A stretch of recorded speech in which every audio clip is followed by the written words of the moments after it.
पहला अध्याय। श्री सूत जी बोले, मैत्रेय जी ने नित्य कर्म से निवृत्त हुए मुनिवर पराशर जी को प्रणाम कर एवं उनके चरण छूकर पूछा, हे गुरुदेव, मैंने आपसे ही संपूर्ण वेद, वेदांग और सकल धर्म शास्त्रों का क्रमशः अध्ययन किया है। हे मुनि श्रेष्ठ, आपकी कृपा से मेरे विपक्षी भी मेरे लिए यह नहीं कह सकेंगे कि मैंने संपूर्ण शास्त्र में अभ्यास में परिश्रम नहीं किया। हे धर्मज्ञ, हे महाभाग, अब मैं आपके मुखारविंद से यह सुनना चाहता हूँ कि यह जगत किस प्रकार उत्पन्न हुआ और आगे भी दूसरे कल्प के आरंभ में कैसा होगा, तथा हे ब्राह्मण, इस संसार का उत्पादन कारण क्या है? यह संपूर्ण चराचर किससे उत्पन्न हुआ है? यह पहले किसमें लीन था और आगे किसमें लीन हो जाएगा?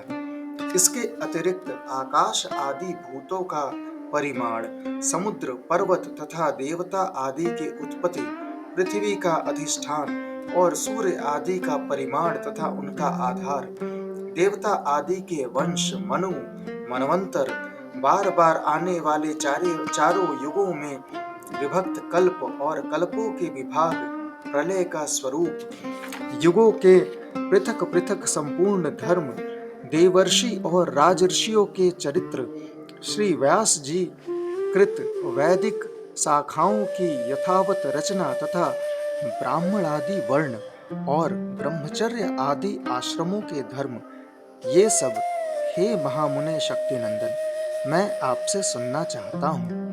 हे ब्राह्मण, आप मेरे प्रति अपना चित्त प्रसादोन्मुख कीजिए, जिससे हे महामुने मैं आपकी कृपा से यह सब जान सकूं। श्री पराशर जी बोले, हे धर्मज्ञ मैत्रेय, मेरे पिताजी के पिता श्री वशिष्ठ जी ने जिसका वर्णन किया था, उस पूर्व प्रसंग का तुमने मुझे अच्छा स्मरण कराया, इसके लिए तुम धन्यवाद के पात्र हो। हे मैत्रेय, जब मैंने सुना कि पिताजी को विश्वामित्र की प्रेरणा से राक्षस ने खा लिया, तो मुझको बड़ा भारी क्रोध हुआ। तब राक्षसों का ध्वंस करने के लिए मैंने यज्ञ करना प्रारंभ किया। उस यज्ञ में सैकड़ों राक्षस जलकर भस्म हो गए। इस प्रकार उन राक्षसों को सर्वथा नष्ट होते देख मेरे महाभाग पितामह वशिष्ठ जी मुझसे बोले, हे वत्स, अत्यंत क्रोध करना ठीक नहीं, अब इसे शांत करो। राक्षसों का कुछ भी अपराध नहीं, तुम्हारे पिता के लिए तो ऐसा ही होना था। क्रोध तो मूर्खों को ही हुआ करता है, विचारवानों को भला कैसे हो सकता है? भैया, भला कौन किसको मारता है? पुरुष स्वयं ही अपने किए का फल भोगता है। हे प्रियवर, यह क्रोध तो मनुष्य के अत्यंत कष्ट के संचित यश और तप का भी प्रबल नाशक है। हे तात, इस लोक और परलोक दोनों को बिगाड़ने वाले इस क्रोध का महर्षिगण सर्वदा त्याग करते हैं, इसलिए तू इसके वशीभूत मत हो।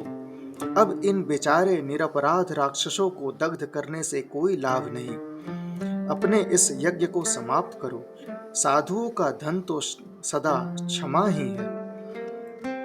महात्मा दादाजी के इस प्रकार समझाने पर उनकी बातों के गौरव का विचार करके मैंने वह यज्ञ समाप्त कर दिया। इससे मुनि श्रेष्ठ भगवान वशिष्ठ जी बहुत प्रसन्न हुए। उसी समय ब्रह्मा जी के पुत्र पुलस्त्य जी वहां आए।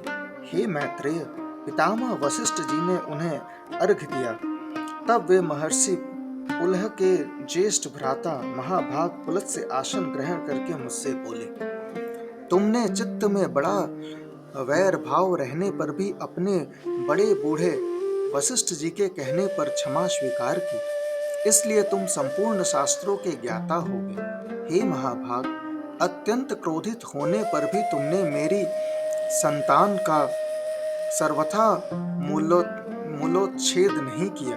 अतः मैं तुम्हें एक और उत्तम वर देता हूँ। हे वत्स, तुम पुराण संहिता के वक्ता होगे और देवताओं के यथार्थ स्वरूप को जानोगे, तथा मेरे प्रसाद से तुम्हारी निर्मल बुद्धि, प्रवृत्ति और निवृत्ति, भोग और मोक्ष के उत्पन्न करने वाले कर्मों में निसंदेह हो जाएगी। पुलस्त्य जी के इस तरह कहने के अनंतर फिर मेरे पितामह भगवान वशिष्ठ जी बोले, पुलस्त्य जी ने जो कुछ कहा है वह सभी सत्य होगा।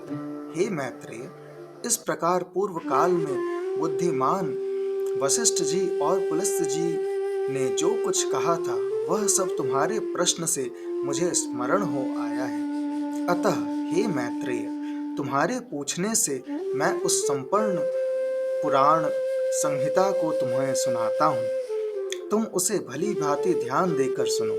यह जगत विष्णु से उत्पन्न हुआ है, उन्हीं में स्थित है, वे ही इसकी स्थिति और लय के कर्ता हैं तथा यह जगत भी वे ही हैं। इति श्री विष्णु पुराणे प्रथम अंशे प्रथमोऽध्याय। हरि ओम तत्सत, हरि ओम तत्सत, हरि ओम तत्सत। अगर कथा अच्छी लगी हो तो लाइक करें, सब्सक्राइब करें।